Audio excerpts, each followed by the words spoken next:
Hello and welcome to yet another webinar organized by Sajida Foundation's Mental Health Program. And I hope everybody has had a restful weekend or is enjoying their weekend. This is a program or a series of webinars that have been organized by Sajida's Mental Health Program, and it's in partnership with Dhaka Tribune. So today's topic is children and adolescent mental health. So in every webinar, what I do is I start out with a bit of an kind of a preamble about what the topic it is that we are going to be talking about today, and then I introduce my guests. And today will not be any different. So let me just get to it. Childhood and adolescence are critical stages of life for mental health. This is a time when rapid growth and development take place in the brain. Children and adolescents acquire cognitive and social emotional skills that shape their future and mental health and are important for assuming adult roles in society. Children's mental health is often defined as different from adult mental health and more multifaceted because of the unique developmental milestones that children experience. Besides this, at the time of adolescence, an individual starts to develop more stronger reasoning skills, logical and moral thinking, and become more capable of abstract thinking and making rational judgments. Therefore, it is important to prioritize their mental well being. As children and adolescents experience a lot of changes physically and psychologically, the risk factors of their mental health are also high at this stage. Especially early negative experience in homes, schools, or digital spaces, such as exposure to violence, the mental illness of a parent or other caregiver, bullying and poverty, substance abuse increase the risk of mental health problems. It has been reported that globally, about half of all mental health conditions start by 14 years of age, according to the World Health Organization. Mental health conditions such as childhood epilepsy, developmental disabilities, depression, anxiety, and behavioral disorders are some of the major causes of illness and disability among young people. Globally, it is estimated that around 10 to 20% of adolescents experience mental health conditions in their lifetime. It is also reported that suicide is the third leading cause of death among 15 to 19-year-olds, which is quite alarming. Despite having the high rates of mental health issues among children and adolescents, unfortunately, these remain underdiagnosed and untreated most of the time. Bangladesh is no different from this. Research has revealed that about 16 to 18% of children and adolescents have been suffering from mental health disorders in Bangladesh, and most of the cases don't seek help. The result of not addressing mental health and psychosocial development for children and adolescents extends to their adulthood and limit opportunities for leading fulfilling lives. So it is very important to promote psychological well-being and protecting children and adolescents from adverse experiences and risk factors that may impact their potential to thrive and critical for their well-being during childhood and adolescence and for their physical and mental health in adulthood. Hence, today's topic, where we will, as you can already understand, we will be concentrating on children and adolescent mental health for their overall well being. And now I'll move on to our guest introduction. We have Dr. Helaluddin Ahmed with us today, Associate Professor, National Institute of Mental Health. Dr. Helaluddin, welcome to today's webinar. We also have with Thank us, you. Welcome to all. thank you. We also hope to welcome today Dr. Anupama V, who is a clinical psychologist and psychotherapist, MPhil and PhD from National Institute of Mental Health and Neurosciences.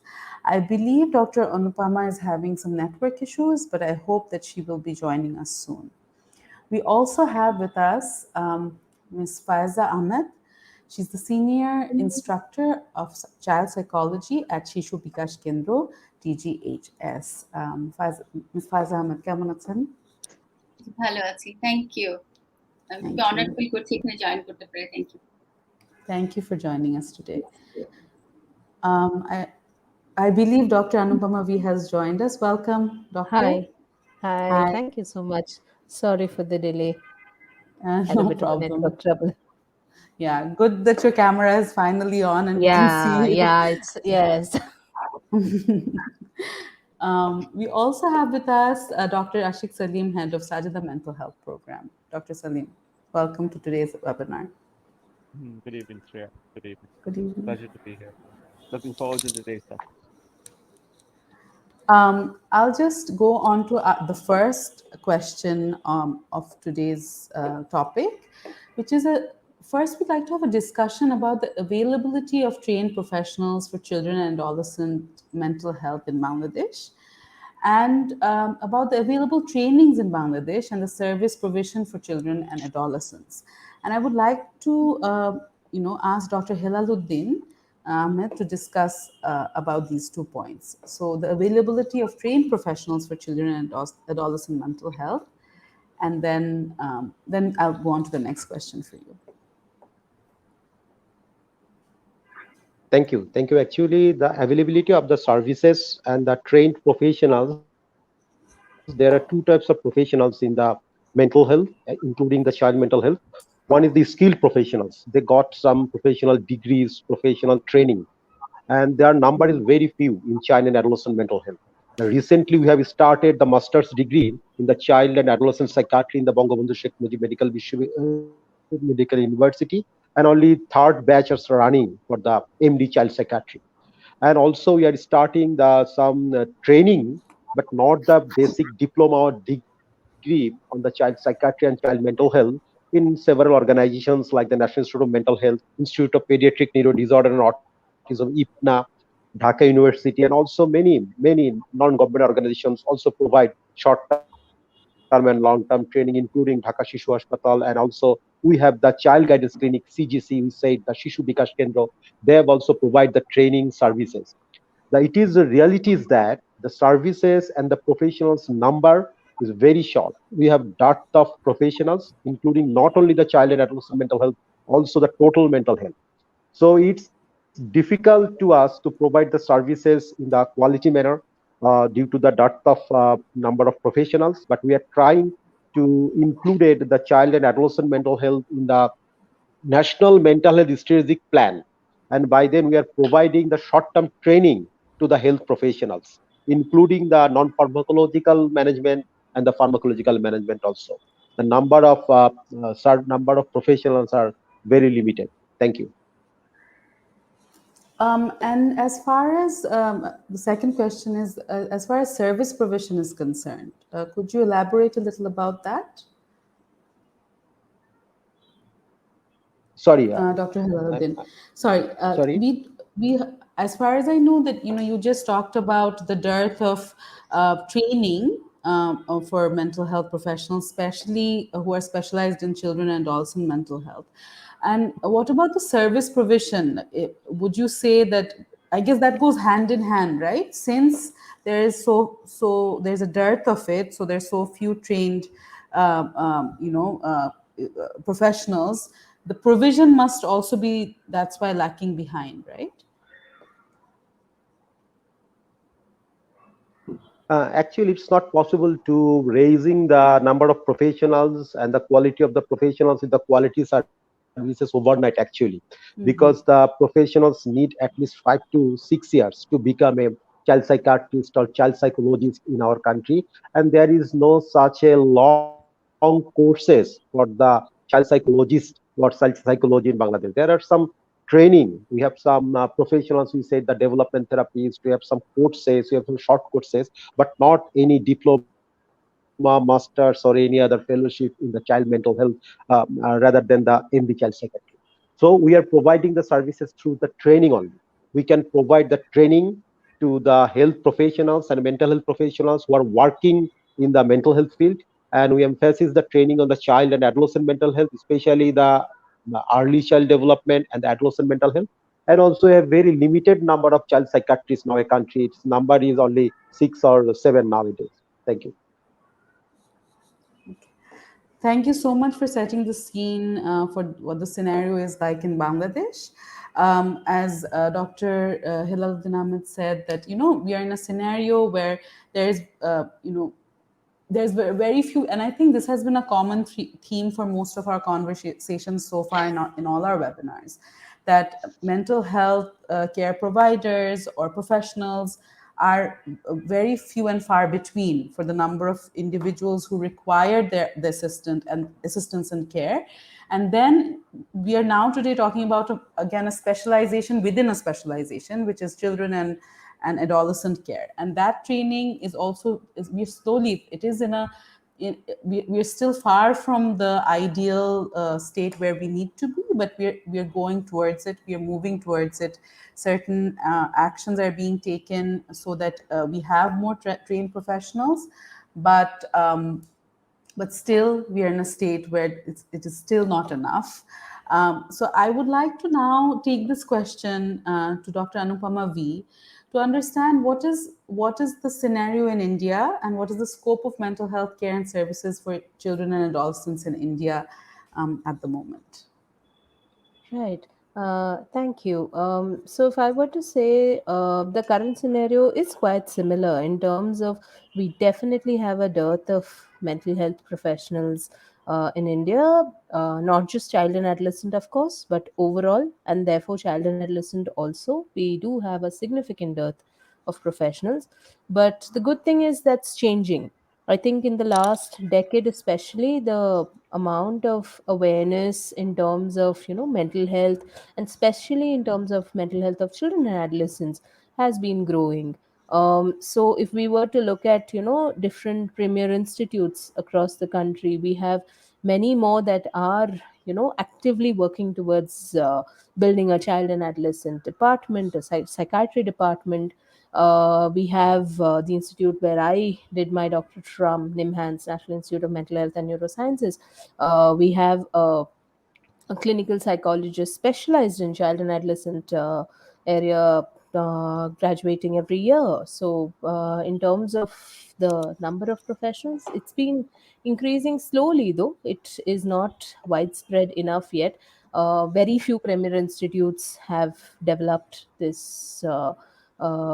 This service. Clinics are slowly building again, but one of the biggest challenges is, of course, the fact that we're not able to reach the community.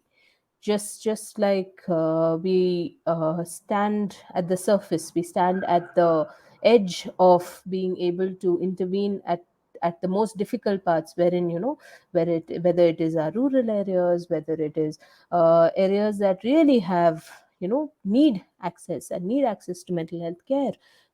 There is a significant dearth there.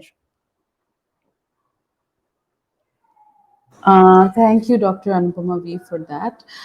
If you could also kind of elaborate from your experience, what is the kind of interventions that are used for these groups, as in for children and adolescents in India, and what kind of services are being provided at the moment? Right.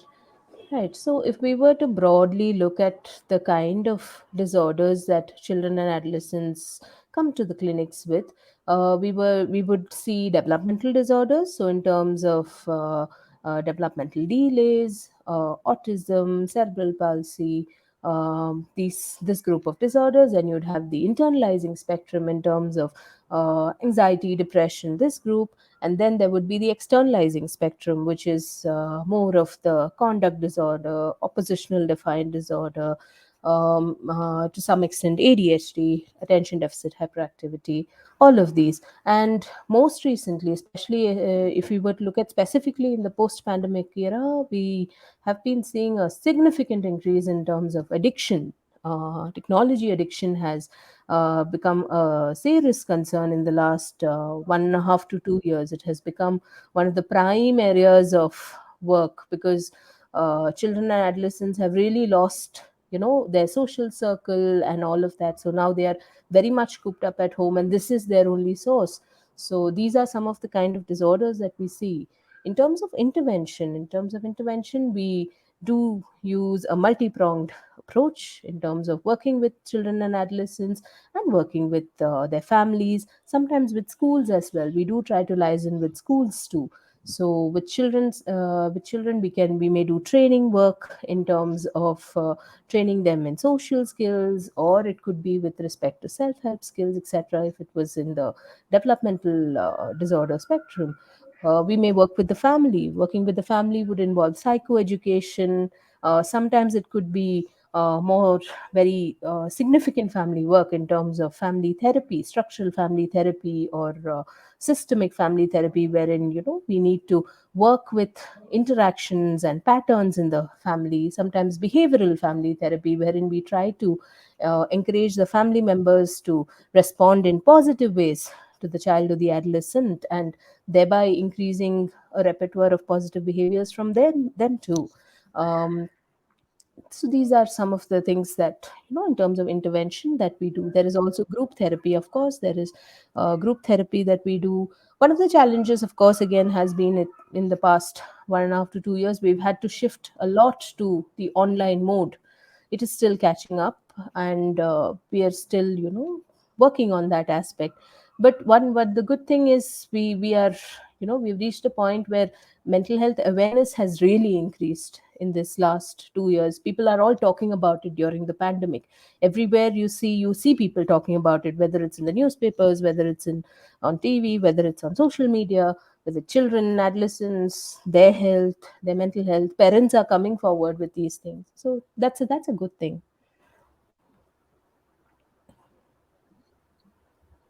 Thank you for that. So, if I may summarize what you were saying, that you have specialized cases, say people who are in the autism spectrum disorder, that are you have services for them, and also with right now social problems that children are having, anxiety issues children are having, the depression issues they're having, those are being talked about as well. So, apart from one-on-one therapy, also family level counseling is done, Yes, and also a lot of these interventions have been taken to the online platform because of COVID. absolutely.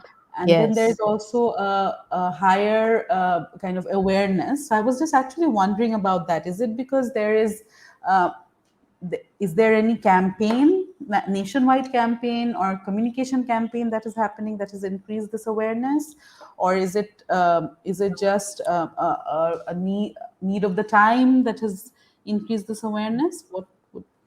What is the I is it in think your I think we have been moving towards increasing awareness as on a nationwide basis too. If we were to look at our new education policy, it has significant focus on mental health, something that is quite new in terms of documenting it and putting it on paper. They've actually put it there that student mental health is so important.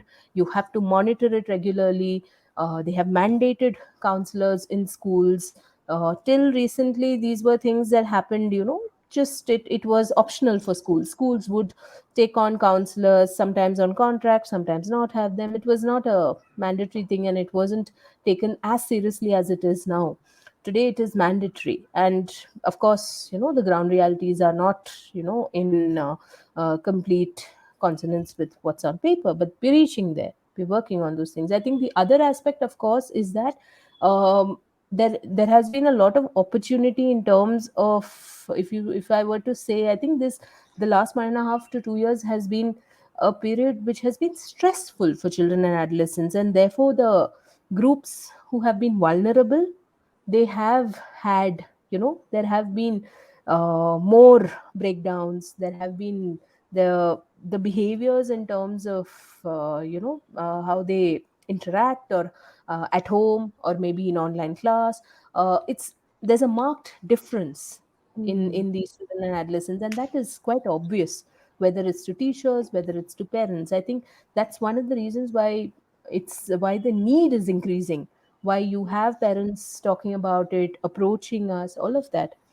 Children and adolescents also exposed to social media a lot now. Young teenagers know a lot about mental health. They often do self identification, they take tests online, all of that. Okay, thank you so much, Dr. Anupama V, for that. I'd like to move the discussion on to Dr. Faiz Ahmed. So, in summary, as Dr. Anupama V was saying, that there is, now a rise in such cases. Children are having, say, panic attacks or having depression. They are reaching out to online sources and they're talking maybe to their parents or their caregivers, or their teachers are also realizing that there's something wrong.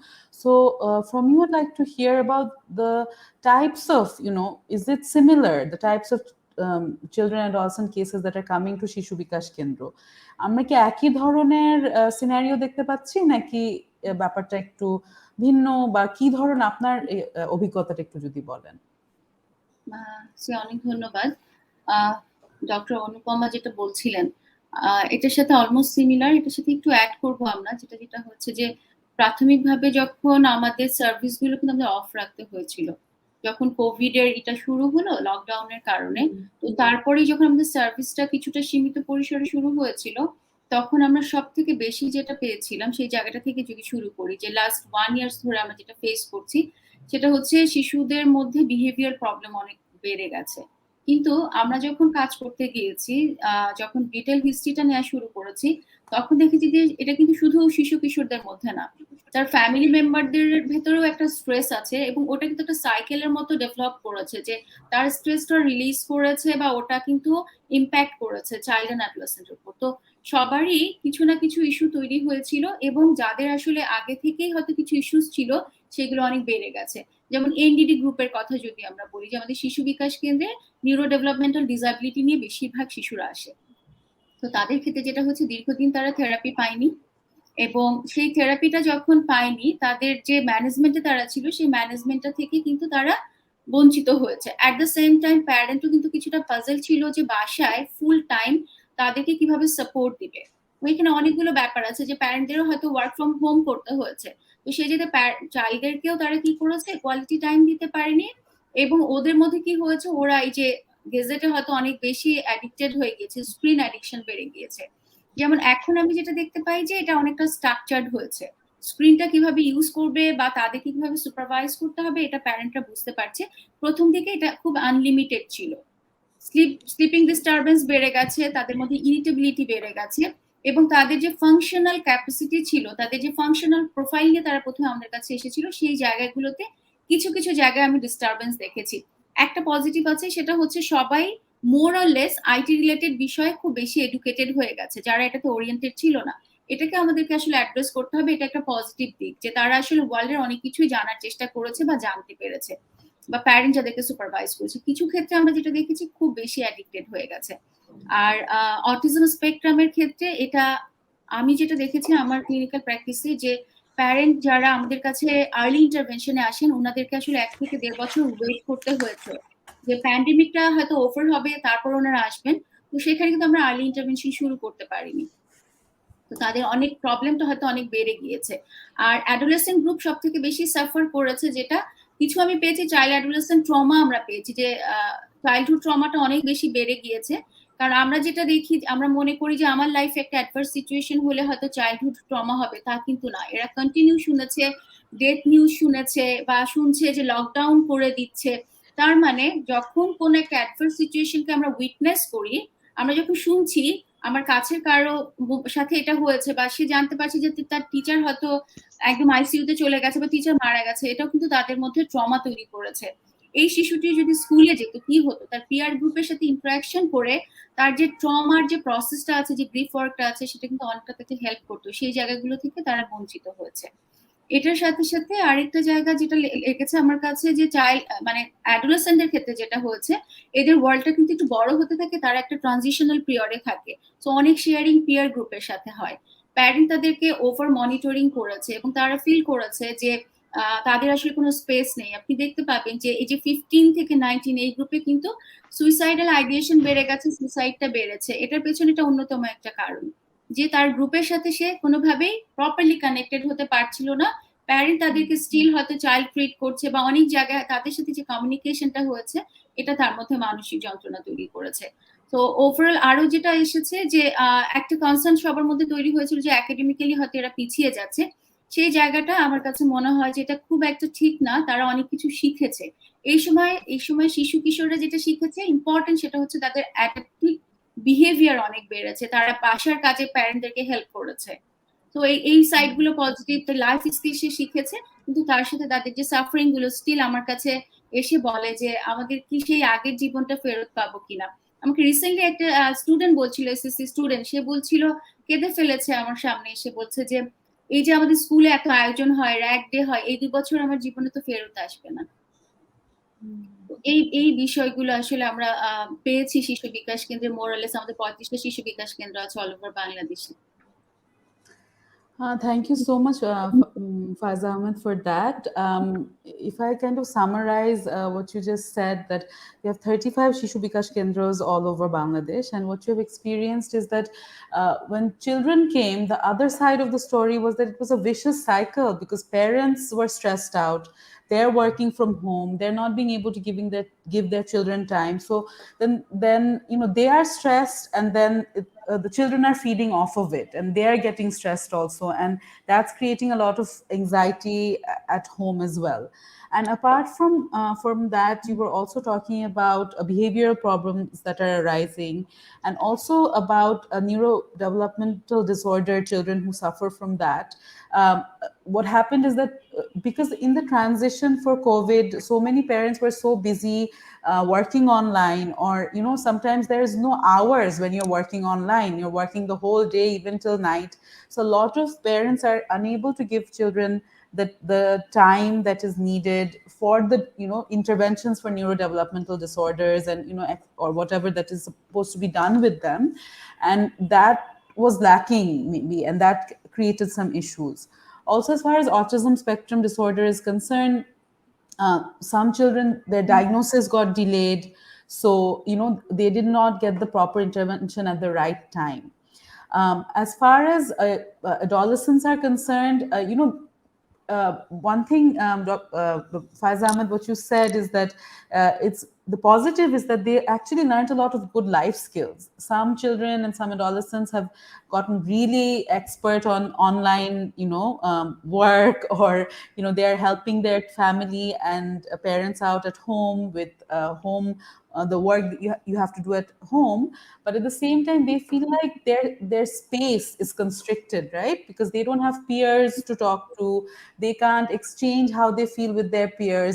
They're always under kind of the supervision of their adult parents, so they don't have anyone else maybe to talk about the issues that they're facing on a day-to-day basis. That has resulted in some depression and anxiety within them, and maybe also suicidal thoughts. And as you were saying, a child was crying to you saying that I've lost 2 years of my life. There was rag day, there's all these fun days, and I wasn't able to attend any of those. So thank you so much for giving us a view of what practically is happening on ground, and some of the issues that you have faced. And now I'd like to also ask you, what are some of the intervention options that are there? মানে আপনারা কি ধরনের support দিচ্ছেন ওনাদেরকে, কিভাবে মানে কি ধরনের সার্ভিসেস দিচ্ছেন, যেটা আমরা ডক্টর অনুপমা বীর কাছ থেকে শুনছিলাম ওনারা যা ইন্টারভেনশন করছেন, একটু যদি এলাবোরেট করতে পারেন। জি, অনেক ধন্যবাদ। মূলত আমি যদি অটিজম স্পেকট্রাম বা এনডিডি গ্রুপ, যারা neuro developmental disability, developmental delay যাদের আছে, আসার পরেই আমরা ফার্স্ট ট্রাই করি তাদের ডিটেল হিস্ট্রিটা নেওয়ার জন্য, প্যারেন্ট কনসার্নটা জানার চেষ্টা করি। কারণ অনেক সময় দেখা যায় যে অটিজম স্পেকট্রাম কিন্তু আমাদের কাছে রিপোর্ট করছে স্পিচ ডিলে, সুতরাং ওটা প্যারেন্টের কিন্তু মেইন কনসার্ন। তো ওনাদেরকে আমরা আসলে শুনি যে ওনাদের কনসার্নটা কি। অ্যাট দ্য সেম টাইম আমরা ওই শিশুটির একটা ফুল প্রোফাইল করি, কারণ ওনারা প্যারেন্টরা যেটা করে যে খুবই প্রবলেম ফোকাস থাকে। এটার সাথে সাথে ওই চাইল্ড অ্যান্ড অ্যাডোলেসেন্টের যে ফাংশনাল ক্যাপাসিটি আছে, যে স্ট্রেংথ আছে, ওটাকে অ্যাসেস করি। এটা করার পরে আমরা ট্রাই করি তার যদি কগনিটিভ অ্যাসেসমেন্ট, আইকিউ অ্যাসেসমেন্ট করা সম্ভব হয় সেটা করছি। অ্যাডাপটিভ বিহেভিয়ার অ্যাসেসমেন্ট করি, যে তার অ্যাডাপটিভ বিহেভিয়ার ফাংশনাল ক্যাপাসিটিটা কোথায় আছে। কখনো আছে যে লো ভিশন ক্লিনিকে আসে, যে তার হয়তো সে দেখতে পায় না বা কম দেখে, তাদের জন্য আমাদের স্পেসিফাইড কিছু টুলস আছে, সেটা দিয়েও আমরা তার আসলে ডিকিউ, ডেভেলপমেন্টাল কোশেন্ট অ্যাসেস করি। স্পিচ ডিলে হলেও যে তাদের জন্য স্পেসিফাইড আমাদের স্ট্যান্ডার্ড টুল আছে, সেখান দিয়ে তার কগনিটিভ অ্যাবিলিটি এবং অ্যাডাপটিভ বিহেভিয়ার এটা যখন দেখছি, তখন কিন্তু তার একটা ফুল প্রোফাইল তৈরি হচ্ছে। তার মানে সেই শিশুটি হয়তো 9 বছর তার ক্রোনোলজিক্যাল এজ হতে পারে, হয়তো সে ফাংশন করছে 6 ইয়ার্সে। তো সেই জায়গা থেকে আমরা আসলে প্ল্যান করি যে তার জন্য কি ধরনের ইন্টারভেনশনে আমরা যাব, এবং কম্বাইনলি আমরা আরেকটা জিনিস প্ল্যান করি যে এখানে তার প্যারেন্ট কতটা আসলে বুঝতে পারছে তার ইস্যুটা। তো প্যারেন্ট কাউন্সিলিংটাও আমরা এখানে খুব বেশি ফোকাস থাকি যে প্যারেন্টকে আসলে সাইকো এডুকেশন দেওয়া যে কি হচ্ছে। কারণ আমরা যখন ডায়াগনোসিস করে ফেললেই কিন্তু প্যারেন্ট অনেক সময় ডিনায়ালে চলে যায়, ওনারা অ্যাকসেপ্ট করতে চান না। যেমন শুধু বলতে চাবেন হয়তো অটিজমে, যে বলছেন আমার বাচ্চার তো স্পিচ ডিলে, এই জায়গাটা হলেই হবে, কিন্তু সেখানে কিন্তু একই সাথে দেখা যায় যে তার সোশ্যাল স্কিল ডেফিসিয়েন্সি আছে। তো ওই বিহেভিয়ারাল যে প্রবলেম গুলো আছে ওই জায়গাগুলো নিয়েও আসলে আমাদেরকে প্রথমে কাজ করতে হয়। তো আমাদের ইন্টারভেনশনের প্রথমে আমাদের যেটা হচ্ছে প্যারেন্টকে আসলে রেডি করা, চাইল্ডের একটা ফুল ফাংশনাল প্রোফাইল করা। এটা করার পর থেকে আমরা আসলে তাকে যেটা করি যে এই শিশুদেরকে যদি তার স্পিচ থেরাপির দরকার হয় তাহলে স্পিচ থেরাপি ক্লিনিকে দিয়ে দিচ্ছি, যদি তার লো ভিশন থাকে লো ভিশন ক্লিনিকে দিয়ে দিচ্ছি, অকুপেশনাল থেরাপিস্টের কাছে দিয়ে দিচ্ছি। At the same time parallelly যেটা হয় আমাদের যে সাইকোসোশ্যাল কাউন্সিলিং ক্লিনিক আছে সেখানে প্যারেন্ট কাউন্সিলিং এর জন্য দিচ্ছি। আর তার বাইরে যদি আমি বলি যে চাইল্ড অ্যাডোলেসেন্ট কিন্তু অনেক অনেক ধরনের ইস্যু নিয়ে আসে, যেমন হঠাৎ করে যেমন সামনেই এখন পিএসসি পরীক্ষা বা এসএসসি পরীক্ষা, তো এই সময়টাতে না আমরা অনেক বেশি কনভার্সন ডিসঅর্ডার পেতে থাকি, যে এই সময়গুলোতে তারা স্ট্রেসটা নিতে পারে না। সেই সময় যেটা করি যে আমরা চাইল্ডের সাথে চাইল্ড অ্যাডোলেসেন্টের সাথে আলাদা করে থেরাপি করছি এবং প্যারেন্টের সাথেও আলাদা করে আমরা বসছি। অনেক সময় আমাদের আসলে স্কুলের সাথে নেটওয়ার্ক করতে হয়, স্কুলের যে টিচার আছে তাদের সাথে আমরা কমিউনিকেট করি। এভাবে করে আমরা যেটা করি যে এই চাইল্ড অ্যাডোলেসেন্টকে হেল্প করার চেষ্টা করছি। যদি আপনি বলেন যে থেরাপিউটিক মোড গুলো কি, আচ্ছা আরেকটা ব্যাপারে মেনশন করার আছে, সেখানে আমরা কিন্তু ডায়েটরি প্ল্যান নিয়েও কথা বলি, আমরা ডায়েটিশিয়ানের কাছেও পাঠাই, কারণ এই প্যান্ডেমিকের সময় সবাই মোরালেস অনেক বেশি হাই ক্যালোরি ফুড নিয়েছে, বা এই শিশুদের প্রবলেমের জন্য কিন্তু ডায়েট অনেক বড় একটা ইম্প্যাক্ট আছে এখানে। কারণ অনেক বেশি হয়তো সুগার নিচ্ছে বা হাই ক্যালোরি ফুড নিয়ে সে কি করছে, তার সাইকোমোটর এজিটেশন হচ্ছে, অনেক বেশি অস্থিরতা হচ্ছে, তার ফোকাস অ্যাটেনশন কমে গিয়েছে। তো কি করছে, সে নতুন কিছু শিখতে পারছে না, বা তার প্যারেন্ট যতটুকু আশা করছে সে কিন্তু অতটা ফোকাস থাকতে পারছে না। তো সেই জায়গাগুলোতে ডায়েটিশিয়ানের কাছেও আমরা রেফার করছি। সো দেখবেন যে আমরা আসলে মাল্টিডিসিপ্লিনারি অ্যাপ্রোচে কাজ করি। এখানে আমাদের একজন চাইল্ড হেলথ ফিজিশিয়ান থাকেন, উনি যদি কোনো মেডিকেশন প্রয়োজন হয় উনি দিচ্ছেন, চাইল্ড সাইকোলজিস্টের ফাংশনাল অ্যাসেসমেন্ট করছেন, ডেভেলপমেন্টাল থেরাপিস্ট তার থেরাপিগুলো প্রোভাইড করছে। At the same time psychologist কিন্তু হয়তো কারো একজনের চাইল্ডহুড ট্রমা হয়েছে, সেখানে তাকে ট্রমা থেরাপি দেওয়া হচ্ছে, এবং আরো কিছু হয়তো তার লাইফে কিছু রিলেশনশিপের ক্রাইসিস যাচ্ছে বা অ্যাডিকশন তৈরি হয়েছে, সেই জায়গা থেকেও গেজেটের উপর তার যদি অ্যাডিকশন তৈরি হয়ে যায় সেক্ষেত্রে আমরা কিন্তু চাইল্ডকে নিয়ে কাজ করছি, প্যারেন্টকেও আসলে সাইকো এডুকেশন দিচ্ছি, প্যারেন্টের সাথে প্যারালাল সেশন করছি। এভাবে করে আমরা আসলে তাদেরকে সাপোর্ট দেওয়ার চেষ্টা করি। আর যদি আপনি মোডগুলো জানতে চান, এক্ষেত্রে আমরা যেটা হয় CBT, cognitive behaviour therapy, ABA technique গুলো মোরালেস হচ্ছে যারা এনডিডি পপুলেশন, যারা নিউরো ডেভেলপমেন্টাল ইস্যুস যাদের আছে, সেই এবিএ টেকনিক গুলো যেহেতু আমাদের 1-to-1 করা সম্ভব হয় না, আমরা প্যারেন্টদেরকে ওটাতে ওরিয়েন্টেশনটা দিয়ে দিই এবং ওটা আমরা ফলো আপে রাখি যে প্যারেন্ট কিভাবে করছে। তার সাথে সাথে ট্রমা থেরাপি আছে, ইএমডিআর এবং ট্রমা থেরাপি যেটা সাইকোট্রমাটোলজির, ওটা আমরা অ্যাপ্লাই করি শিশু কিশোরদের উপর। এই বিষয়গুলোই মোরালেস আসলে আমাদের বাচ্চাদের ক্ষেত্রে খুবই মানে এমন একটা ফিক্সড ইন্টারভেনশন প্ল্যান বলা যাবে না, এটা জয়েন্টলি আমরা করছি মাল্টিডিসিপ্লিনারি অ্যাপ্রোচে। Thank you. Thank you so much. So as Faiza Ahmed said that they're pretty it's a multi-disciplinary approach in a way, or multi-function approach, and it's a full functional profile is done. Also, parents are oriented. Sometimes a lot of parents are unable to deal with the fact that their child may be in the autism spectrum disorder, and they may think, oh, it's just a speech delay or something like that. So parents need certain orientation as well. And also then a lot of other interventions are also done, for example, for children who are, say, having stress disorders due to an exam coming up, that they also work with the children and with the parent. And also an interesting factor that you raise is that dietary, the dietary aspect of a child is also looked into, because during this COVID time, a lot of children may be consuming a lot of high sugar foods, which agitates them more, and it also has an effect on their psychological well-being. So it's kind of like they give from a behavioral aspect, they have therapy given, they do a complete assessment of the person. They also give support to the family and parents as well. So thank you for such a holistic picture of how you are providing the services.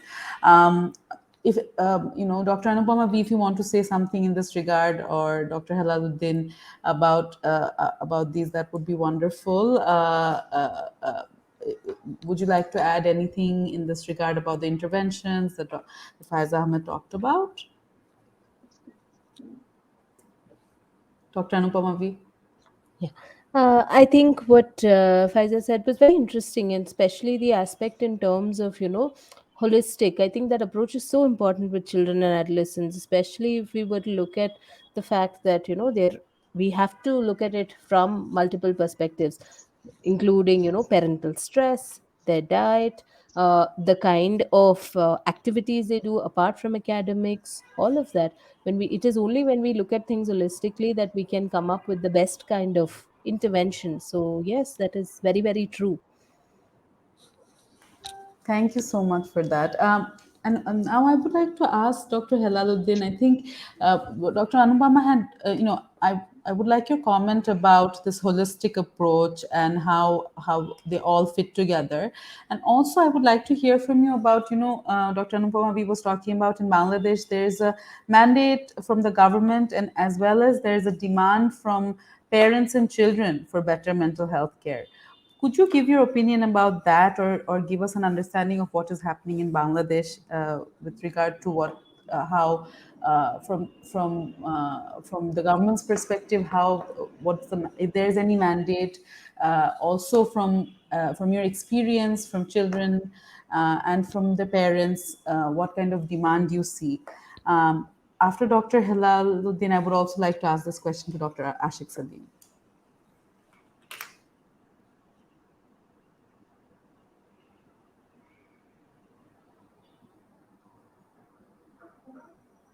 I think, is there some maybe there's some network issues for Dr. Helaluddin. Dr. Salim, could I ask you to comment on this about the holistic approach, as well as the entire, kind of a demand supply side of this children and adolescent psychological health treatment and intervention? Yeah. Thank you. Thank you. Actually, বলেন হেলা ভাই আপনি বলেন I'll talk later. I think maybe Hilal bhai has a gap, but আপনি please বলেন. No, thank you. I think the government has some mandate, and there are some scope in the space for the child and adolescent mental health in our proposed national mental health policy and national mental health strategy. But the challenge is that the implementation. We are always facing the challenge, the implementation of the policy and strategy. We have very good policy, very good strategy, but due to some context, the lack of experts, professionals, and others, lack of some coordinations, the implementation is our challenge. So if we overcome those challenges, then the holistic approach is easily done. Thank you. Thank you. Dr. Ashik Salim. Thank you. Today I'm here mostly as a spectator. I'm not an expert in this field. The other participants are far more better informed than I. But just in 2 words, I think while we are aware of the lack of services, and that's not just in Bangladesh or India. I worked in the UK and I worked in New Zealand, and it's the same there. There aren't enough psychologists, there aren't enough psychiatrists. It's a global problem. But in that respect, Mother, in Bangladesh, we do have some services and decent quality services as well. We are much better off than some other nations globally. I would be interested just to hear a little bit from Hilal Bhai. I'd like to hear two things. One is I know that we have our national. And but what I'm quite interested in is schooling and and teacher training. And I'm wondering whether there is any program like this for teaching trainers, or maybe if there isn't, how could we, how could we do this to get teachers involved in awareness, intervention, as a one step. So this is one thing. The second thing, I'm just wondering, the pandemic, hopefully, I don't want to jinx it, but hopefully the pandemic is now coming to the end. And if that happens, what is our strategy to ensure that we can give the children a soft landing? We're aware they had a tough time. So I think these two questions, if Hilal Bhai can, I'd first like to hear from Hilal Bhai, and then I'd also like to hear from Dr. Anupama as well about what her thoughts are on this matter. So one question was teacher training, what training we could give them, what intervention, and the second is how do we think we can give our children a soft landing coming out of this digital lockdown pandemic.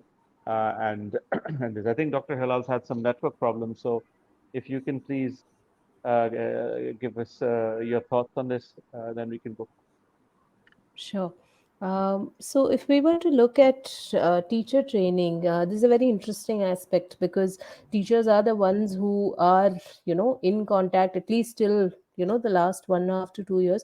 Teachers were the one who would spend most of the time with children and adolescents. And therefore, if we reached a point where they could identify or, they would be able to identify and screen quickly, it would be great.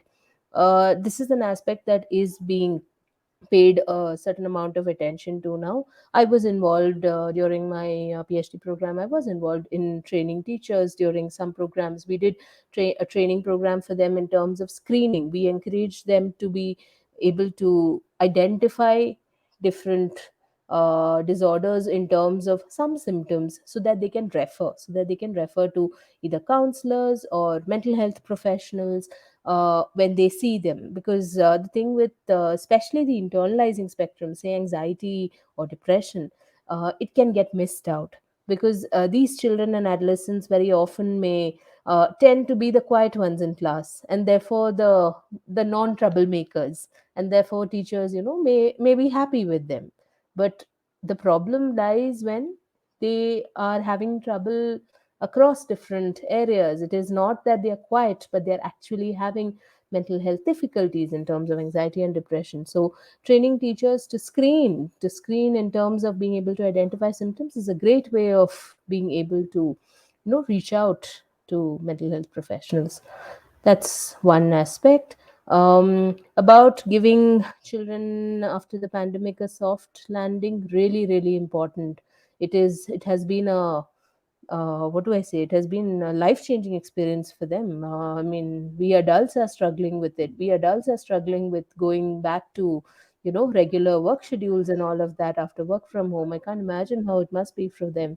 We have to be really careful. We have to be very, very, careful and initiate it in a very, very slow manner. Make sure that they're comfortable. Make sure that, we don't load them initially, especially on the academic front, because that work to some extent has been happening. What they've missed out is on normal socialization, playing, interpersonal skills. These are what have taken a back seat, and this is what they really miss. So important for us to focus on those aspects when children come back to a normal routine. Right? Yeah. Thank you so much, Dr. Anupama V. As Dr. Ashik Salim asked, doctor Anupama ভিও বলছিলেন যে মানে এখন teacher training এর ক্ষেত্রে যেটা হচ্ছে যে অনেক অনেক টিচারদেরকে স্ক্রিন কিভাবে করতে হবে মানে একদম ওই ওই ওই ট্রেনিংটা দেয়া হচ্ছে। অনেক সময় অনেক বাচ্চা হয়তো চুপচাপ থাকে, পিছনের দিকে বসে থাকে, তাই স্ক্রিন করাটাও ডিফিকাল্ট হয়। সো অনেক সময় দে আর মিসড আউট। তো সেই শিশুদেরকেও যাতে মানে আমরা ঠিকমতো অ্যাপ্রোচ করতে পারি, তাদের ইস্যুগুলো বুঝতে পারি, সেই ধরনের ট্রেনিং টিচাররা পাচ্ছে। আরেকটা বিষয় যেটা উনি বললেন, যেটা আরেকটা ছিল ডক্টর আশিক সেলিমের প্রশ্ন, যে আমরা স্কুল শুরু হবে, আমরা আবার একদম কর্মজীবনে বা ক্লাসে ফেরত যাব, এটা কিন্তু ফায়জা আহমেদও বলেছেন যে পড়ালেখায় যে কেউ পিছিয়ে গেছে খুব একটা তা কিন্তু না। তো এখন খুব জরুরি যে বাচ্চাদের জন্য এমন একটা এনভায়রনমেন্ট তৈরি করা যেটাতে তাদের সেফ ফিলিং হয়, যার বেশি অ্যাংশাস বোধ না করে, অনেক বেশি স্ট্রেসড আউট না ফিল করে, এবং তাদেরকে আমরা আস্তে আস্তে যাতে একটা একটা জায়গা তৈরি করে দিতে পারি। তো এই বিষয়গুলো নিয়ে যদি একটু ডক্টর হেলাল আপনি আপনার মন্তব্য দিতেন। Thank you. Thank you. Dr. Selim asked regarding the teachers training, especially in the pandemic conditions. There are three projects are ongoing throughout the government. Two is from the Ministry of Health, DGHS, and one is from the Ministry of Education. Ministry of Education is collaborating with the Department of Counseling and Education Psychology Department, led by Professor Mehjabin Haq, and some of the people from the Ministry of Education. They are providing a manual and training for the teachers, how to they can rearrange the teaching capacity, rearrange the schooling, and what you say, the screening and others risk factors of the students. That is one project that is ongoing, and under these projects, 3 or 4 districts teachers have been trained already in the very short term, and hopefully within next few months more teachers will be trained. And another training is on behalf of the ICT ministry, and also the ICT ministry, and that is the, we said, the help of other non-government organizations, the teachers training during the mental health the care of the pandemic situations also ongoing, and another projects by the help of UNICEF and run by the school health DGHS, and that is solely face-to-face training. This training is very 5 days training to the teachers, and mostly this training are develop the students capacity and the teachers capacity, how to develop their resiliency, not to screening, not to identify any mental disorder, just take care of their mental health, take care of their resiliency. It is in the one district, the name of the district is Tangail, and all the teachers from that district has been trained by the project of school health, the help of and collaboration of the UNICEF. These are the government ongoing program, but it's not enough. It's not enough. We have more than 1,24,000 schools in Bangladesh. So these trainings are not enough, but it has started. It has started. Thank you.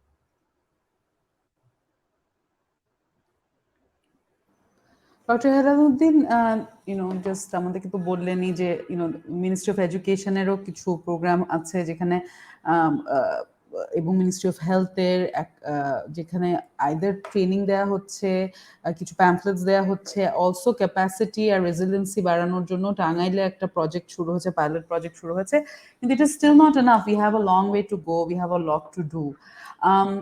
I had one specific question for Dr. Ashik Salim, but before that, I'd like to take the question from Sajjad Chaudhry, who's saying, my question to Hilal sir, we know that adolescents' mental health are most ignored part in terms of service accessibility and also in awareness among parents.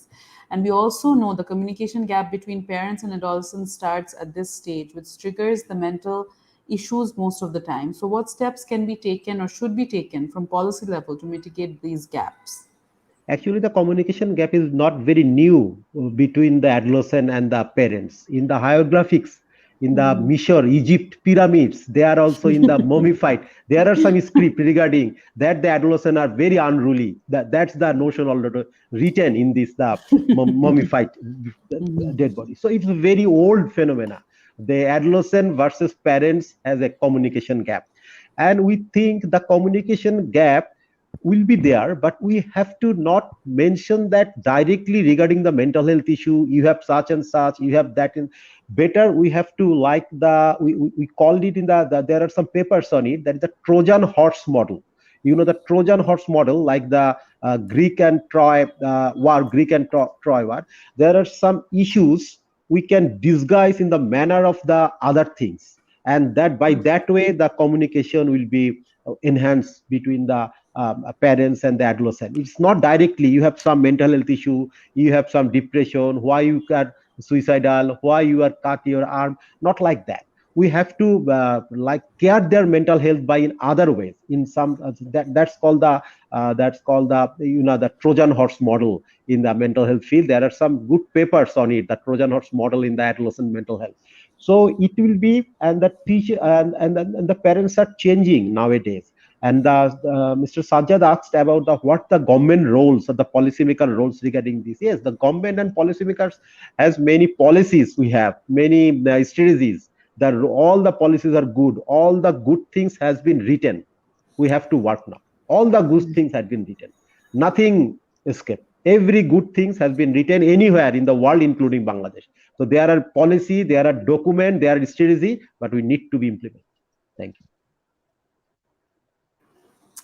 Thank you for that. একটু যদি সংক্ষেপে বলি যে doctor Helal বলছিলেন যে আসলে এই মানে মিশরীয় সময় থেকে হাইরোগ্লিফিক্সে লেখা আছে যে বাবা মা এবং বা কেয়ার গিভার বা প্যারেন্টের সাথে সন্তানের যে একটা জেনারেশন গ্যাপ যেটা আমরা বলে থাকি, এটা থাকবেই। কিন্তু সেটাকে আসলে আমরা অ্যাড্রেস করতে চাইলে আমাদের যেটা উনি বললেন যে Trojan horse theory I guess, যেটা মাধ্যমে করা যেতে পারে যে আমরা অন্য কোনো ভাবে তাদেরকে অ্যাড্রেস করি, কথাগুলো অন্যভাবে আনি। কেন তুমি অ্যাটাকিং ওয়েতে না এনে যে তুমি কেন ডিপ্রেস ফিল করছো, তুমি কেন সুইসাইড ফিল করছো। আরেকটা খুব ইন্টারেস্টিং বিষয় আপনি বলছিলেন যে সবই লেখা হয়ে গিয়েছে, সরকার থেকে বলি বা যেখানেই দরকার intervention, whatever intervention is needed, a lot of policies are there, but execution is what is missing. So আমরা সেই দিকে আশা করতে পারি। তো আমি একই প্রশ্ন আরো I would have liked our other speakers to comment on this, but we have many other questions, so I'd like to go on to the other questions since we are very short in time. Isha Jahan writes, my question to Helal sir and Ashik bhai, we have very limited mental health service dedicated to adolescents, especially any residential facility. What's your opinion on this, and is there any future plan from your side? Who wants to take this question first? Yeah, Helal bhai, go first. I'll go second. Okay. Thank you. Actually, the WHO has a pyramid. You know, the WHO has a pyramid, and the residential facilities is the just tip of the pyramid. So the residential facilities for the adolescent and also adults, it need not many more if we develop the primary healthcare service, primary mental health service, community-based mental health service more. If we develop the community-based mental health service, then the resident service is very much needed, very small amount we need. And during the pandemic period, you know, the Thailand taken a project named the family vaccine. It is not the vaccine for the COVID vaccine. The family vaccine is the terminology. They provide some activities to the families by the way the family, adolescent and other members can develop their mental health. So if we provide this, from the home is the first caregiver service. Home is the first mental health service. Then the community. This is like the ecosystem, the microsystem, mesosystem, exosystem, then the macro system. And that residential service is in the not needed too much if we provided the community care. But it is also a very limited number in our country. We need to provide more residential facilities. But keep in mind, the adolescent should not be institutionalized. They should not be institutionalized. Residential service not be promoted too much. We have to promote the community-based service. Thank you. I absolutely agree with Helal bhai that you know, all over the world, institutions where children are admitted are highly problematic, and if the options exist, people will use it, and large amounts of abuse happen there, and with serious negative consequences. You know, there needs to be, you know, like Helal bhai said, we need to focus on care in the home, care in the community. You know, for example, somebody is extremely mentally unwell and needs extra support, we should provide that to the house, not in a hospital, for adolescents and children. For adults, it's a different matter. You do need a small number of inpatient beds. Again, like Helal bhai said, we need to focus on the pyramid, but you do need a small number of beds for people who are extremely unwell, because those they can't be managed at home. But for children, we do need to focus on, and that was my focus on teachers, teacher training, parents. You know, hopefully when this current generation become parents, there will be less issues because they're more aware. Yeah, so that's my thoughts about this one. Thank you so much for that.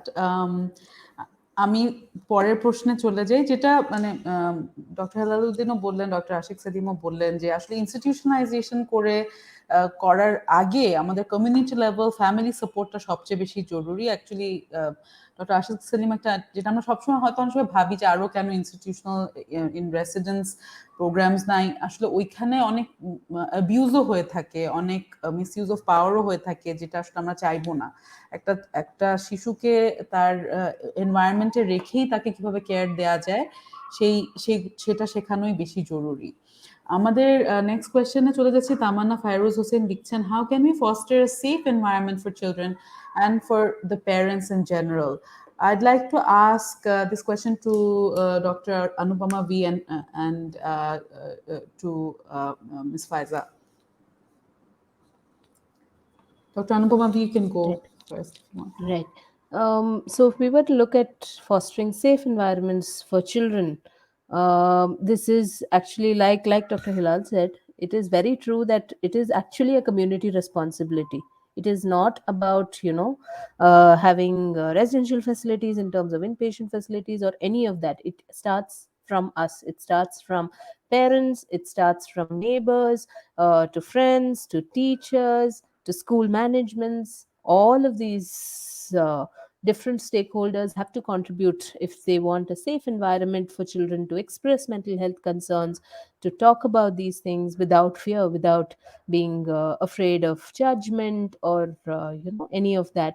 And the same in terms of parents. Mental health and mental illness, till very recently and still today also, very, very stigmatized. It is only of late that people have been talking about these things more openly and all of that. The more society is comfortable with talking about mental health, mental illness, all of that, the safer the environment becomes for parents too, for parents and for adults, to talk about their struggles and to seek help. জি, Faiza Ahmed, thank you so much doctor Anupama V for that. আমি একই প্রশ্নটা আপনাকেও করতে চাই যে একটা নিরাপদ একটা একটা এনভায়রনমেন্ট তৈরি করার জন্য আপনাদের কি অ্যাডভাইস হয়ে থাকে বা কি করণীয় আছে, সেটা যদি আপনার ওপিনিয়নটা একটু দিতেন। জি, অনেক ধন্যবাদ। প্রথম কথা হলো যে খুব কঠিন বা জটিল কোনো ব্যাপার না। আমরা অনেক সময়ই প্যারেন্টরা ওয়ান আপ পজিশনে থাকি বা অনেকেই একটা ধারণা নিয়ে বসে থাকি যে হয়তো বিষয়গুলো এভাবে হচ্ছে। আমি সবসময় প্যারেন্টদেরকে বলি যে যখন আমাদের শিশু কিশোররা আমাদের সাথে কোনো বিষয় নিয়ে কথা বলে, একটা ওপেন মাইন্ডে তাদেরকে শোনা জরুরি। কারণ অনেক সময় যখন তারা কিন্তু ইনিশিয়ালি আমাদের সাথে কমিউনিকেট করে, সবসময় যে ভার্বালি বলে তা না, তাদের বিহেভিয়ারের থ্রুতে বলে, এবং সবসময় মনে রাখতে হবে যে বিহেভিয়ারটা খুবই স্ট্রং কমিউনিকেশন। তো তার বিহেভিয়ারটাকে আমাদেরকে অ্যাড্রেস করতে হবে, শুনতে হবে, বুঝতে হবে, এবং শোনার পরে খুব দ্রুত ওটাকে একটা কোনো লেভেলে না দিয়ে, যেমন খুব দ্রুত আমরা লেভেল করার চেষ্টা করি, যে কেউ হয়তো গল্প বানানোর চেষ্টা করছে বা হয়তো এলোমেলো করে কিছু বলছে, প্যারেন্ট বলছে তো মিথ্যা বলছে, মানে মিথ্যাবাদী বলে দিচ্ছে বা ও গল্প বানায়। আসলে এটার পেছনে কি আছে সেটা ভাবতে হবে, যে কি কোন জিনিসটা তাকে দিয়ে বিহেভিয়ারটা করাচ্ছে। তো প্রথম আমি বলবো যে কমিউনিকেশনের জায়গাটা নিয়ে কাজ করতে হবে, চাইল্ড অ্যাডোলেসেন্ট যাদের আছে এবং প্যারেন্টের, এবং খুব ছোট শিশু যারা, তারাও তাদের বিহেভিয়ার থ্রুতে আমাদের সাথে কমিউনিকেট করছে। কারণ আমার ক্লিনিক্যাল এক্সপেরিয়েন্সে কিন্তু আমি দেখেছি যে খুব ছোট শিশু, 2 বছরের শিশু সেক্সুয়ালি অ্যাবিউজ হয়ে যাচ্ছে, তখন কিন্তু তার কাছে এনাফ ওয়ার্ড নেই যে সে কিভাবে বলবে। সুতরাং তাদেরকে শোনা, বোঝা, একটা ওপেন মাইন্ডে সবসময় ডিসিশনটা আগে মেক না করে কি আসছে সেটাকে দেখার চেষ্টা করাটা। আর তার সাথে সাথে বলবো যে প্যারেন্টদের তো ওই যে অনুপমা ভি উনি যেটা বলছিলেন যে স্টিগমাটাইজ আছে আমাদের সোসাইটিতে, কখনই এই পার্টটাকে কেন জানি অ্যাড্রেস করতে চায় না, এটাকে অফ করে রাখা হয়। তো প্যারেন্টেরও অনেক ইস্যু আছে, সেটা নিয়েও তারা যেন কথা বলতে আগ্রহ বোধ করে। এই কারণে আমরা যেমন এই প্ল্যাটফর্মে যখন কথা বলছি, এরকম অসংখ্য কিন্তু এখন লাইভ হচ্ছে এই প্যান্ডেমিক সিচুয়েশনে, মিডিয়াতে কথা বলা যেতে পারে, যে কোনো বিষয় নিয়ে একটা প্ল্যাটফর্ম থাকবে যেখানে হয়তো তারা কথা বলতে পারে। যখন মানুষ বলা শুরু করবে তখন সে জানতে পারবে তার ভেতরে কি হচ্ছে, কি হলে সে সেফ হতে পারতো। কারণ একটা কথা হলো সে নিজেকে সেফ করবে, অথবা সে নিজে সেফ ফিল করার জন্য কারো থেকে হেল্প সিক করবে, তাই তো? সেই জায়গাগুলো যেন আরেকটু ক্লিয়ার হয় এবং সেই জায়গাগুলোতে কাজ করাটা খুবই জরুরি। Thank you so much, Ms. Faiza. As you were saying, that communication is key and stigmatization should not be there. Instead, we should create an environment or have more shows, talk shows or conversations where we say that it's okay to talk. There are many issues. For example, the next question we have that is from Shaheen Akhtar, which kind of addresses, asks about this kind of a scenario where a lot of adolescents or may not feel very comfortable opening up. So I would like to actually now bring this question into light. That is, Shaheen Akhtar asks, nowadays most of the teenagers seem to question their gender identity as they develop attraction towards same sex. In this circumstance, how can we aware them about their sexual orientation? So I think Shaheen Akhtar is talking about two things. One is gender identity, whether they identify as a transgendered person or as a binary gendered person. And also the other question is about sexual orientation. A lot of they may question whether they are attracted to the opposite sex or the same sex of individual. So I'll just open, because since we're literally at the end of our show, we've already gone 5 minutes past. Dr. Ashik Salim, Dr. Anupama V, Ms. Faiza, Dr. Helaluddin, please feel free if you'd like to comment on this. আমি এখানে একটু comment করতে চাই, যেহেতু আমার clinical প্র্যাকটিসে আসলে এই কেসগুলো আমার কাছে খুব বেশি আসছে ইদানিং। তো এখানে দুটা ব্যাপার আছে। একটা ব্যাপার হচ্ছে উনি যে প্রশ্নটা করেছে যে হয়তো সেম সেক্সের প্রতি অ্যাট্রাকশন তৈরি হচ্ছে, আসলে কি অ্যাট্রাকশন কিনা সেই জায়গাটাতে আমার একটা প্রশ্ন আছে। কারণ টিনেজাররা যেটা করে, তারা অনেক কিছু এক্সপ্লোর করতে চায়, অনেক কিছু জানতে চায়, তাদের মনে অনেক প্রশ্ন থাকে। তো আমার কাছে যেটা হয়েছে যে আমার সাথে সেশনে বসেছে প্যারেন্ট, বলছে আমার তো মনে হচ্ছে যে ও সেম সেক্স এর প্রতি অ্যাট্রাক্টেড, এবং এই জায়গাগুলো আমি তখন জিজ্ঞেস করেছি যে আপনি কি করে এটা বুঝতে পারলেন? তখন বললো যে আমি দেখেছি ও এই সাইট গুলোতে অনেক সার্চ করে। তো এটা কিন্তু প্যারেন্ট ডিসিশন হয়তো নিয়ে ফেলছে, বা ওটা কি আসলে ক্লিয়ার কিনা সেটা একটা বোঝার ব্যাপার আছে। আর যদি তার এ ধরনের কিছু আসলে মনেই হয়ে থাকে জেন্ডার আইডেন্টিটি, এটার এই জায়গাটাতে কিন্তু আসলে অনেকগুলো ব্যাপার আছে, অনেক ধরনের ডায়াগনোসিস হতে পারে। তো ওটা চেক করা দরকার আছে যে তার জেন্ডার আইডেন্টিটির প্রবলেম হয়েছে না, এটা কি তার ইন্টারনাল, যেটা আমরা ডিএসডিতে পাই, ডিফারেন্সিয়াল সেক্সুয়াল ডিসঅর্ডার যেটা আছে, সেগুলোও হতে পারে, জেন্ডার ডিসফোরিয়াও হতে পারে। সো ওটা প্রপার ডায়াগনোসিস হওয়ার একটা ব্যাপার আছে। কেউ আছে আউট অফ কিউরিওসিটি তারা এগুলো জানার চেষ্টা করে। সো এটা খুব একটা লাইনে এটা আনসার করাটা ডিফিকাল্ট হবে। আমি বলবো এটাকে আরেকটু ক্লিয়ার হতে হবে। আর একটা ব্যাপার যেটা হচ্ছে সেক্সুয়াল ওরিয়েন্টেশনটা, একটা সময় যখন তাদের পিউবার্টি স্টেজটা শুরু হয়, তখন প্যারেন্টরা অনেক হারি করে যে এখন হয়তো ওকে আমার কিছু বলা প্রয়োজন। এখানে আমি বলবো যে একদম ছোটবেলা থেকেই তাকে কতটুকু তার প্রাইভেট পার্টটা সম্পর্কে ওরিয়েন্টেশন করাতে হবে, গ্র্যাজুয়ালি তাকে বিষয়গুলো জানানো। কারণ এনভায়রনমেন্ট থেকে কিন্তু সে অনেক কিছুতে এক্সপোজড হয়ে যাচ্ছে, অনেক কিছু সে দেখছে এবং বোঝে যেটা নিষিদ্ধ একটা ব্যাপার, এটা নিয়ে কথা বলা যাবে না। কিন্তু অনেক সময় আমরা দেখি যে আমরা যখন হয়তো শিশুদের সাথে কাজ করি, ও ডলটাকে যখন একা থেকে এক্সপ্লোর করার চেষ্টা করে প্রাইভেট পার্ট গুলো, তার মানে ওর আগ্রহ আছে, ও জানতে চায়। আর আপনি যখন ওকে জানতে না দিবেন, ও কি করবে, ওর গ্রুপের কাছ থেকে বা ডিফারেন্ট ওয়েতে একটা ডিসিশন নিয়ে ফেলবে।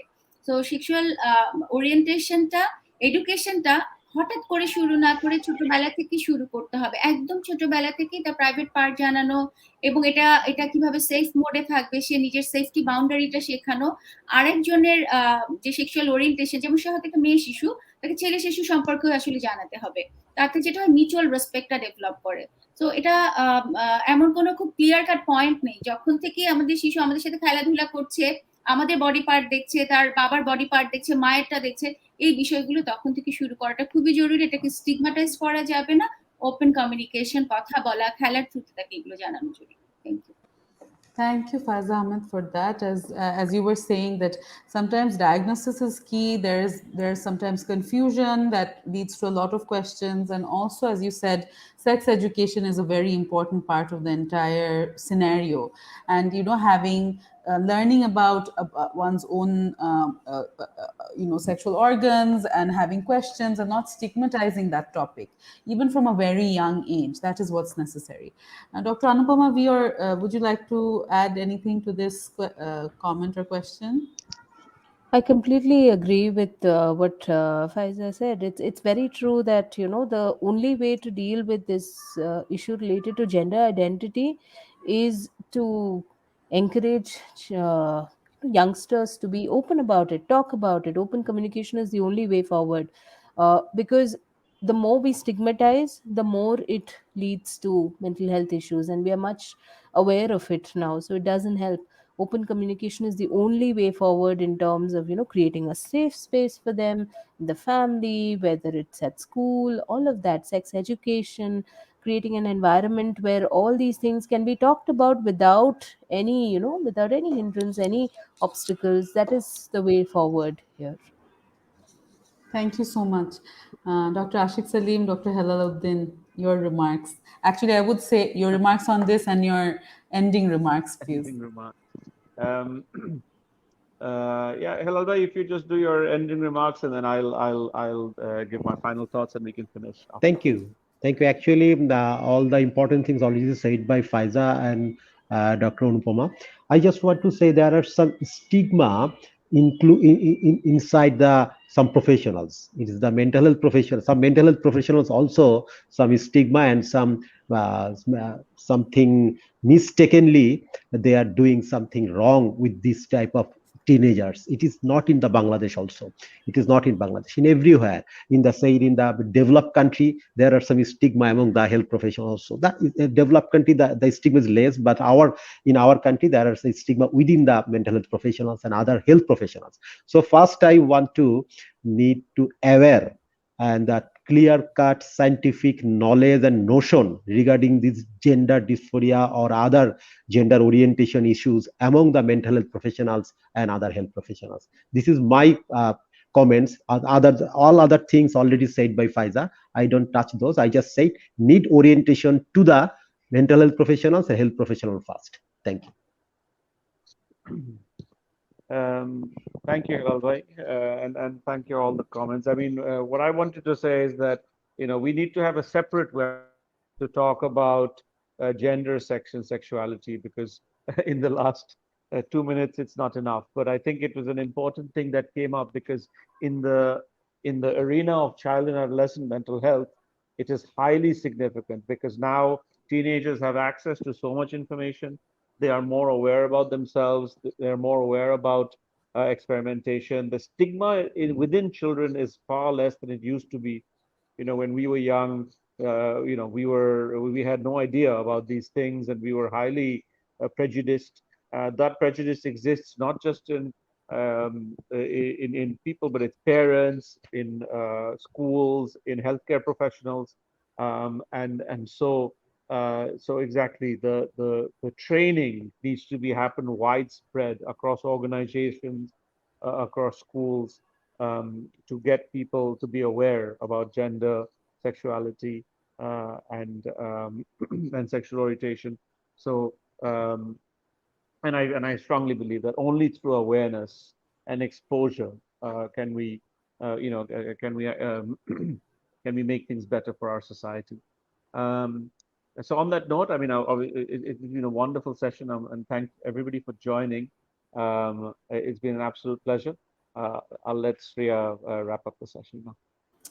This clearly was such a invigorating conversation, and I think from the questions and the kind of comments that came across, it's a proof of that. But in summary, I think I'm sad that we're having to end this. I think we could have gone on for even half an hour, even an hour more, because people have so much interest. Because the adolescents, children are the future of our generation, and every person is very interested about their mental health well-being. And I think from today's session itself, it's very apparent that people are becoming more aware nowadays how mental health affects an overall well-being of a person, and of a person growing up to become a fulfilled adult. So some of the things that came up is the lack of training, which is more required now, having more scope of intervention, more training for people who can provide those interventions is very much required. And I think we're taking small steps, and there's scope for much more steps to be taken. And some other things that came up, I think, that were interesting is kind of interventions that are being given, or issues that are coming up, especially during COVID, which has led to a lot of stress, anxiety, feeling of not having space or space to talk for an adolescent, because they're at home with their parents or their caregivers the whole day. So they also feel like they don't have a space to talk or vent their emotions. So those are the issues that are coming up. And then because of the stress of COVID, there has also been delay in providing proper care. So I think one common theme that came up over and over again is communication, which is key. And we need to have very much open channels of communication between a teenager or between an adolescent and their caregiver or parent. We need to also create environments that are stigma free, so that issues such as sexual orientation or gender identity can be talked about openly. Not only that, any other issues that a child is facing. So not having stigma is very important.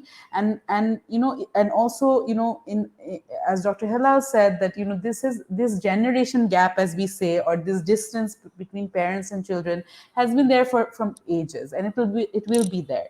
But it's important that we try and bridge that gap. Today's conversation, there was a lot that we covered, a lot that was talked about. I'm so glad Dr. Anupama V, Dr. Helaluddin, Faiz Ahmed, and Dr. Ashik Salim, you were able to provide your time on a weekend evening. And thank you for this conversation. It was a great learning experience for me, as I hope it was for all our viewers. I look forward to inviting you to our next session, and you all be hearing about what the next session is. So until next week, I bid everyone a farewell and hope you have a productive yet restful week for the rest of the week. Goodbye and good night. Thank you. Thank you.